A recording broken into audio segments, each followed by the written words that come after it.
So now that we know Deebo Samuel's not playing, Trent Williams is doubtful, do the Vikings stand any more of a chance? Let's dive into the 49ers offense on the Locked On Vikings podcast. You like that? 3, 1, 2, 3. You like it? You are Locked On Vikings, your daily Minnesota Vikings podcast. Part of the Locked On Podcast Network, your team every day. Hello, everybody, and happy game day. Welcome to the Locked On Vikings podcast. We're always trying to learn something new. Part of the Locked On Podcast Network, your team every day. I am your host, Luke Braun, and thank you so much to those of you who listen to this show every single day. My hashtag everydayers. I love you all dearly. Today's episode is brought to you by FanDuel Sportsbook, official sportsbook of Locked On. Make every moment more. Right now, new customers can bet $5 and get $200 in bonus bets guaranteed. Visit FanDuel.com/LockedOn to get started. You can find this show, if you are new, you can find it wherever you find your favorite podcasts, whether it is any audio listening platform as well as SiriusXM, where you can find tonight's game being live broadcast on the SiriusXM app or SiriusXM radio, depending on your plan. And you can also find the show on YouTube or Amazon Fire and Roku. Just download the Locked On Minnesota Sports app. You can get a video version. Today on the show, let's talk deep about the 49ers. If you're listening to this show to get ready for the Monday Night Football game, you've come to the right place. Let's learn about what the 49ers are, what they do, how it's different from what the Vikings do, even though the Vikings kind of stole a whole bunch of stuff from the 49ers this offseason schematically, which is fair game. But it's still very different with Kyle Shanahan and a lot more evolved, coming straight from the trunk of the tree itself. But I'm getting way ahead of myself. First, let's talk about the who of it all before we talk about the what. Brock Purdy, quarterback, we'll get into him, but also the 49ers and Vikings have both had some injury situations. Caleb Evans is going to be questionable for this game. Ezra Cleveland is out, so we will see the first full game of Dalton Risner as a Viking. Looking forward to seeing that and learning a little bit more about what he has in him, too. That's very much an opportunity. With Risner, for me personally, it's always kind of been he's not going to just come in and eat a starting job. He's got to earn it, right? You don't just get it when you come in, right? You got to come in, practice well, earn it. And part of earning it is you got to get an opportunity and an injury, whether that's fair or not, right? Hope Ezra Cleveland gets well soon. But in the meantime, that's an opportunity for Risner. If he goes and balls out, plays at a phenomenal level, then we start talking about, hey, maybe we should reconsider who our starters are. But you're not really going to do that on a whim unless the starters do a lot worse than what we've been seeing from Ezra Cleveland and Ed Ingram. And that offensive line as a whole has been pretty successful so far. On the 49ers side, they do not have Deebo Samuel, which I think changes a little bit about their run game, but not a ton, because they still will probably have Christian McCaffrey, who's dealing with a slight oblique tear. That sounds kind of like a hernia adjacent, just a little baby hernia. I don't know. I don't actually know the difference between a hernia and an oblique tear. Somebody who knows medical people, please explain it to me. But either way, that seems like a fairly crazy thing to play through. But whatever, I guess. Give him some of that special sauce. He'll be okay. And Trent Williams is doubtful, which that one's actually huge to me too, because part of what makes this 49ers offense go is the offensive line is incredible. That line is phenomenal. To prep for this one, I went and watched, you can find it patreon.com/LukeBrownNFL. You can find what I found in that, but I went and watched the Giants game because the Giants blitzed the 49ers more than the Vikings have blitzed anybody. The Vikings, 82% against Justin Herbert. Wink Martindale pulled out 85 on the 49ers, 85% blitz rate. It was very similar where it wasn't like every single play was some exotic pressure. A lot of it was just they were in their base package and they rushed 5 and they didn't back off, Kayvon Thibodeau into coverage a lot. But that is gave me a good sense for how the 49ers want to approach the blitz. And what I saw opportunity. Maybe I'll say it that way. And certainly not to hate on what Brock Purdy has done. I'm not going to be one of those people that says, Brock Purdy was this kind of guy at Iowa State, and I had my draft taken. He's really just a Mr. Irrelevant that's propped up by a good supporting cast. Of course, having, McCaffrey, Kittle, and Debo and a great O-line helps everybody, right? But what Purdy is to me is really similar. This is a take that I'm going to keep saying. I'll probably get in trouble for it. Really similar to Jordan Love in that they both just hate to stop and set their feet. So you get a lot of off-platform winging. You get Brock Purdy's trying to be Aaron Rodgers. And so is Love over in Green Bay, by the way. Trying to just like sidearm everything and like twist and contort their body. And the thing is, he hits enough of those, Purdy does, where you're like, okay, maybe you can be this guy, right?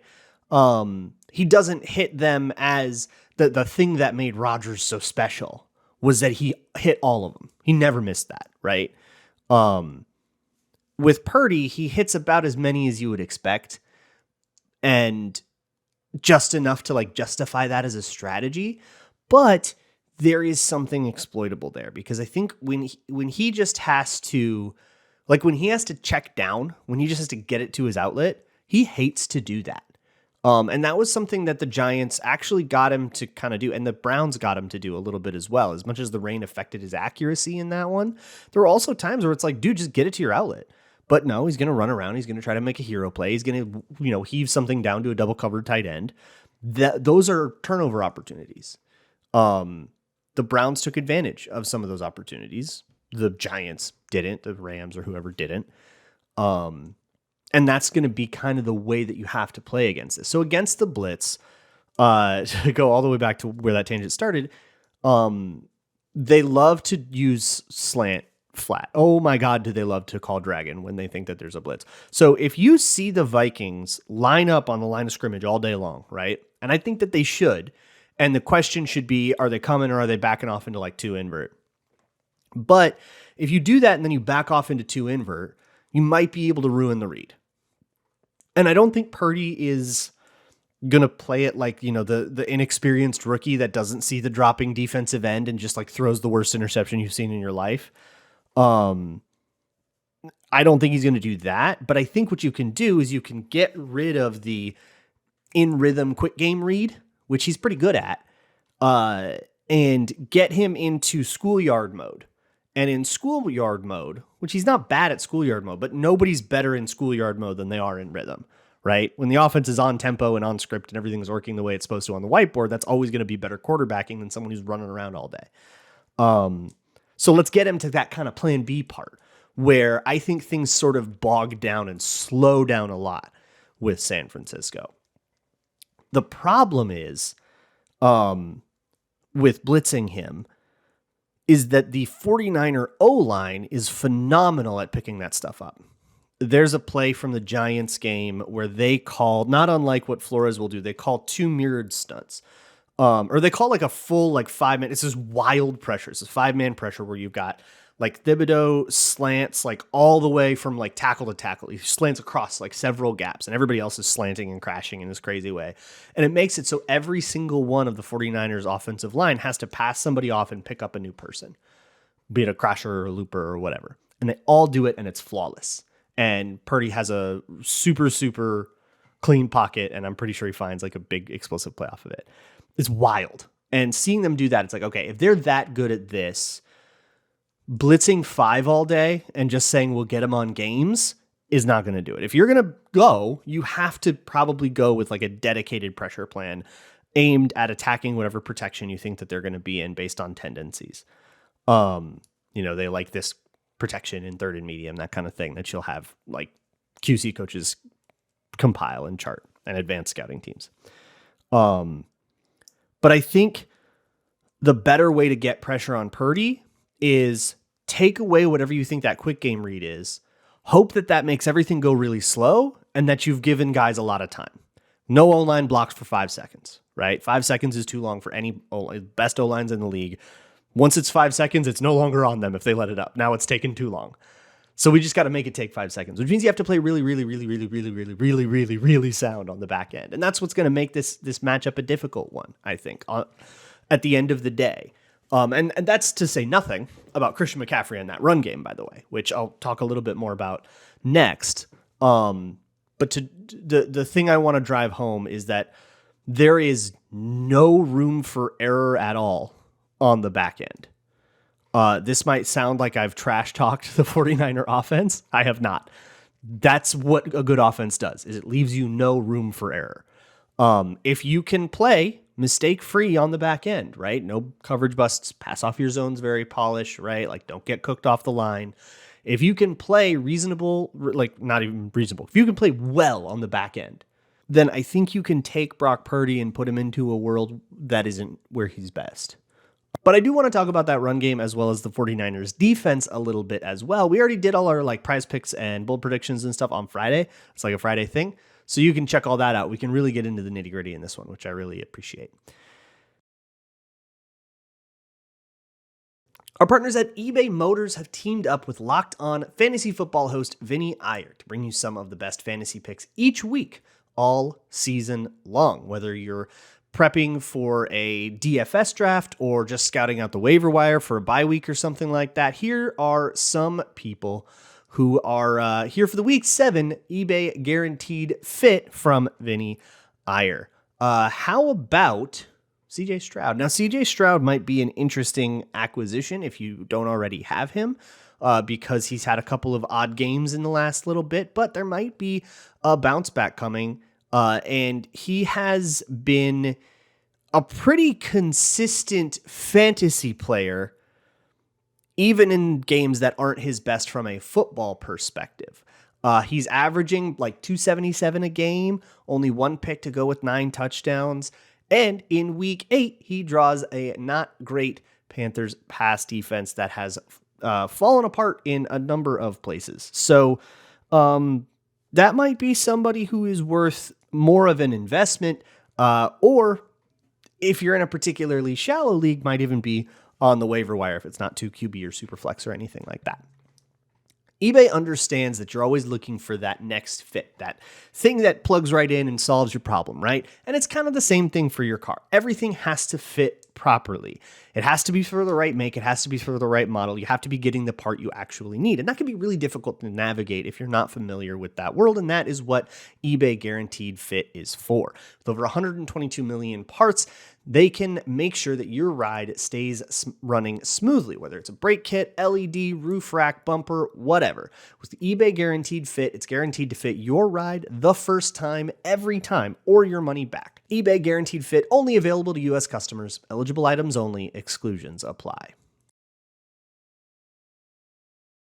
Hey, if you want to go to the YouTube channel on Friday mornings, you can check out Locked On NFL Kickoff Live, 2 p.m. Eastern on every Locked On NFL YouTube channel. So you can find it on Locked On Vikings as well as Locked On all the other ones.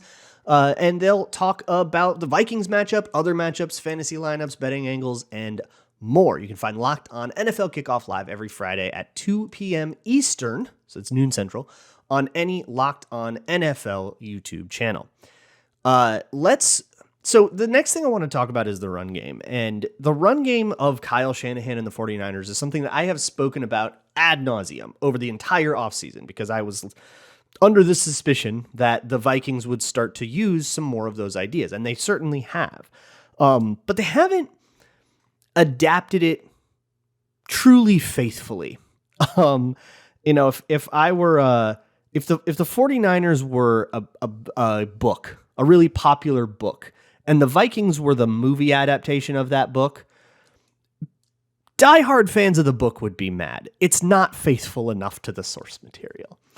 And I think that the differences are very interesting. And I think the differences are that the 49ers have been running things this way for a while, and I think they can teach it to a more complex degree and get away with that without everybody doing something wrong. And the Vikings have to keep things a little bit more simple as familiarity and chemistry kind of built, right, over with Kevin O'Connell. He's only in year 2. That is probably the source of the difference. But the difference itself is motion. The Vikings don't use it the same as the 49ers. Now, at its core, there's still a lot of the same concepts. The Vikings use a lot of 2 lead blockers outside zone, right? Whether that's 2 tight ends and we're running outside zone with those 2 tight ends, whether that's a tight end and a fullback, whether there's motion involved or whatever, whether that's a receiver motioning across and becoming a lead blocker, or a counter, right, where there's linemen pulling, all kinds of different ways to get to it. And I do think that it has overall been more successful, even though it's had a couple of games where it's had a few games where it's sort of like sputtered and failed. And we've talked about why I think that at least. But it's more successful than it was last year when it was a fairly vanilla zone run game. But if you compare what the Vikings do to what the 49ers do, the 49ers use pre-snap motion in a much more sophisticated way than the Vikings. Maybe the Vikings will get there eventually, assuming, Kevin O'Connell is around for 2-3 more years and able to kind of install it in his way, which is a huge if, but maybe, right? But it's much more sophisticated. And when I think about motion, I was talking to somebody on Twitter about this, and it got in my head, and I just kind of want to ramble about it now. To me, motion needs to have a purpose. To borrow a phrase from Kwesi, thoughtful and intentional. You need to have some kind of intentionality to it. And I think that was a big problem with last year's run game, is there wasn't enough intentionality to the motion. I get what it was there for. They would have a zone run, and they would usually have jet motion away from the run. So you're just trying to get a linebacker to flow the wrong way. So look at all this jet motion, hope the linebackers flow with that way, and then run the other way. They did that so much, though, and that was kind of the only thing that they did with regularity outside of like the running back out at X or whatever, running back split out wide, and then he would motion back into where like a normal running back alignment, and you're just hoping you get his man zone indicator there, but you wouldn't snap on that. You would do that way before, and then if you got the signal you needed to get, you would check out of it or stay in it or whatever. The actual jet motion at the snap became something that defenses knew the Vikings did, and then just like, well, we'll just not react to that because they handed off, once every 3 games. How many actual jet sweeps did they run, right? Once every 3 games, if they get us on a jet sweep, they get us on a jet sweep. We still might be able to get penetration and get there anyways. And otherwise, we just won't react to that. And they, like, defenses could make that decision. And then suddenly you're just kind of running motion to run motion just because it's what it says in the playbook and we do it because we do it. And it became arbitrary, I think. The way the 49ers use motion, it's so intentional. You can see every single play. For one, the motion's never the same. It's not samey. The one they probably do the most is tight end across, like flipping the strong and the weak side. And that can be really helpful, because it gives you an indicator, right? It tells you what sort of front structure that the defense is looking for or is working with. If they change their front, like if they shift the defensive tackles when the tight end moves from one side to another, then you know that they're working something with like strong, weak rules, right? Because the strong side just flipped. So if they flipped with that, now you know that they're working with that, right? And you can then later in the game go back and exploit that. But it also just forces the whole defense to like change its idea of what the strong side is and what the weak side is. And all the coverage rules just changed when the tight end moves over from one side to the other, and all this stuff changes. And maybe they screw up a communication. You can force a mistake that way. Encourage a mistake, maybe is a better word. But beyond that, they would then have maybe the tight end motion back across at the snap. So now they got to undo all the processing they just did, and that tight end now has a lateral head start, and is probably and they were so disciplined about using that head start to either that's part of the route that he's running, or now he's a lead blocker with a head start, and he can actually get, if it's a tight end on an edge rusher, but the tight end has a head start, now he can make that block a little bit easier. Whenever they would use like Deebo Samuel motion, which won't come up for us because Deebo's out, but they might still do it with like Brandon Ayuk or whatever. They would have, end around motion rather than jet. And when they wanted to do end around, it's like specifically timed out away, because the difference between end around and jet motion is just, did they step in front of the quarterback or behind the quarterback, right? When they're in front of the quarterback, they want that motion to go faster. When he's going behind the quarterback, a lot of times it turns into a bubble screen, right? And you need him to get some depth upfield so that he can then be coming downhill when he catches the ball, right? You need to kind of lose ground to be able to get that momentum. And the end around motion works perfectly for that. And you can tell like the motion choices that they make work in tandem with what that play needs, in a way that is just so elegant. And there is such a method to the madness that when you really look at a given play and all of the crazy motion crap that they do, in a way, I don't think is even matched by like the Chiefs, to be honest with you. The Chiefs are very, very good at this as well. But there's something about the way the 49ers do it that feels so unique. And in another, it's like their offense has a whole dimension to it that no other offense in the league has. And it's what makes them so formidable.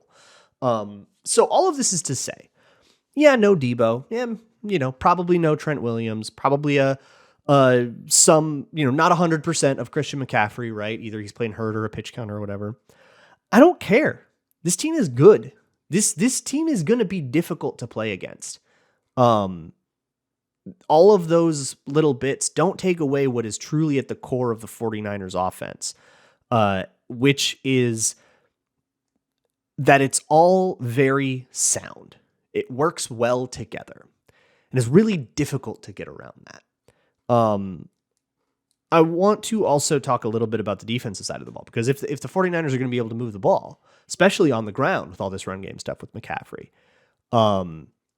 the Vikings are going to have to score. So how do they do that? How do they score against this really well-regarded defense? That's what we have to kind of deal with now next. If I have sufficiently scared you about the Vikings 49ers game, you can still go to FanDuel.com/lockedon and get that $200 in bonus bets. And FanDuel, of course, sponsor of today's episode, America's #1 sportsbook. So if you are new to FanDuel, go to FanDuel.com/lockedon, make any $5 bet. You can honestly emotionally hedge. Put $5 on the 49er money line. You won't make a whole bunch of money back, but hey, if the Vikings lose, at least you got something. And just replacing that bet, or shoot, bet on the Vikings if you want. Just replacing that bet, you get $200 in bonus bets back right into your account. You don't even have to win the initial bet. Go do whatever you want to do there. Of course, there's much more than just a Monday Night Football game. You can find all kinds of sporting events, all kind of other kinds of events. Browse the page and check back every once in a while too, because they've got all kinds of really cool promos and they pay out instantly when you win. So go to FanDuel.com/lockedon and collect that $200 in bonus bets just for placing a $5 bet, win or lose. FanDuel, official partner of the NFL. If there is one player on the 49ers defense that I think is most important to understanding why that defense works so well, it's probably not the guy you think. You probably think I'm going to say Nick Bosa. Nick Bosa is phenomenal, and blocking him is going to be a chore all day. But that's not particularly unique. A lot of teams have a good edge rusher that'll give you a problem. You got to chip him. You got to put doubles into him. He'll be an issue all day. And there's not a lot to analyze about that. But really, it's Fred Warner to me. Fred Warner takes the 49ers defense to a new level. And it's in particular because of the way that he plays in coverage, and the way that he plays in coverage against play action is really, really cool. I pulled up their game against the Rams because I figured, similar offense, right? Let's see what they do against all this play action. And whenever they would fake a handoff, Fred Warner's eyes told me a lot about what that defense is trying to do. For one, his eyes are often on the backfield. I actually think they're on the back himself, and he won't overcommit. He won't take really big lateral steps. As soon as it's guaranteed to be a run play, then he'll kind of burst and he'll make that up, and there's an athleticism to that. But he won't overcommit. Then if it is indeed a play action pass and he has to drop to a coverage landmark, he will do so. He will very often zone turn his hips. So his hips will be, or his rear end will face the sideline. And that's fairly unusual for a linebacker, dropping into a hook zone or something. Usually you want that shoulders square to the line of scrimmage, eyes on the QB. Fred Warner won't do that. His eyes will be on the route concept that he is reading. And that's a really cool way to teach that. That is both, like, there is an exploit for that, but it's also harder to exploit at the same time. Let me explain myself. So take the play action part out of it. Let's just say it's a straight drop back. Let's say there's a bunch on Fred Warner's side of the field, 3 receivers over there, right? At the snap, his eyes immediately shoot over to that route concept, and he starts reading the route concept. And then whatever they're going to zone match and whoever he's going to take, he then kind of moves from there. And he will run directly at that, and his eyes will not be on the quarterback. Maybe you get where I'm going with this. So the quarterback can't look this linebacker off. Quarterbacks are used to being able to manipulate linebackers with their eyes. Maybe one of the better examples I can remember of it came in last year against the Vikings when we lost to Detroit. Jared Goff did a phenomenal job of looking off linebackers because Ed Donatel had linebackers flowing with the QB's eyes. And a lot of the bad defensive stuff that happened last year was because it's like not that hard anymore. Like most quarterbacks can like look at someone's eyes this way and then throw that way. And honestly, you can work that into progression. If you're a good offensive coordinator, you can work that in so that naturally happens, so that you read something on the left side first. And then, if that's not there because there's a linebacker following your eyes, you go to the next one. And guess what? You move your eyes faster than a guy can run that far. So you're just going to make space naturally. None of that works on Fred Warner because he's not looking at the QB's eyes. There's pros and cons to this, right? That probably means that he's going to be very keyed in on what the Vikings classic route concepts are. Things like boat, things like flag, water. If you've been listening, if you're an everydayer, you know what those mean. I don't need to explain them for you to get this point though. So I'll table that if you don't get it.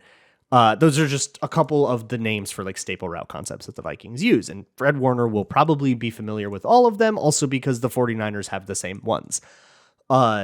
So he'll be in the right place where he's supposed to be in that coverage.